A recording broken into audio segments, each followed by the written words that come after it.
Hi and welcome back. In this video, we will learn how to sort multiple columns of data.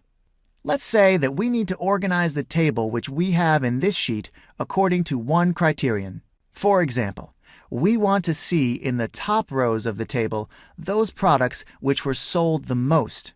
If we do it with a regular sorting, like the one which we have in these two boxes, it will mix all of the data, and our table will use its relevance. What we need to do is to select the whole table, and once we have done that, we will click on Custom Sort. The dialog box which opens allows us to select which will be the column we are sorting by.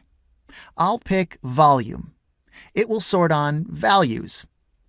Under Order, we need to select how the data is going to be sorted. We have to choose whether we want the data to be organized from the smallest to the largest value or from the largest to the smallest. Let's select Largest to Smallest. OK.